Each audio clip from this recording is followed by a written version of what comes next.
തെരുവ് നായ്ക്കളെ ദയാവധം ചെയ്യുന്നതിനുള്ള മാർഗനിർദ്ദേശം പുറത്തിറക്കി തദ്ദേശ വകുപ്പ്. പൊതുജനങ്ങളുടെ സുരക്ഷയ്ക്ക് ഭീഷണിയായതും പ്രകോപനമില്ലാതെ മനുഷ്യനെയോ മൃഗങ്ങളെയോ കടിക്കുന്നതോ ആക്രമിക്കാൻ മുതിരുന്നതോ ആയ നായകളെ ദയാവധം ചെയ്യാം. ഇതിനായി തദ്ദേശ സ്വയംഭരണ തലത്തിൽ കമ്മിറ്റി രൂപീകരിക്കണം.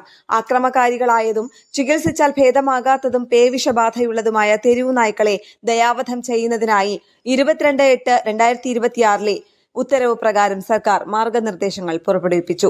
ചികിത്സിച്ച് ഭേദമാക്കാൻ കഴിയാത്ത നായ്ക്കൾ, ഗുരുതരമായ പരിക്കേറ്റ നായ്ക്കൾ, പേവിഷബാധയുള്ളതോ ലക്ഷണങ്ങൾ പ്രകടിപ്പിക്കുന്നതോ ആയവ, ആക്രമണകാരികൾ എന്നീ നായ്ക്കളെ ദയാവധം ചെയ്യാനാണ് നടപടി. നായ്ക്കളെ തന്ത്രം ഉപയോഗിച്ച് കൊല്ലാൻ പാടില്ല. സോഡിയം പെന്റോബാർബിറ്റൽ, ടയോപെന്റാൽ സോഡിയം എന്നിവ മാത്രമേ കുത്തിവെക്കാൻ പാടുള്ളൂ.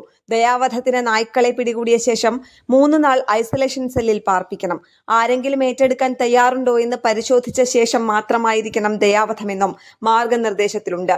കൂടാതെ നായ്ക്കളുടെ വിശദ രജിസ്റ്റർ സൂക്ഷിക്കുകയും ക്യാപ്ചർ മാപ്പ് തയ്യാറാക്കുകയും വേണമെന്നും വ്യക്തമാക്കുന്നുണ്ട്. ന്യൂസ് ഡെസ്ക് കേരള പ്രണാമം.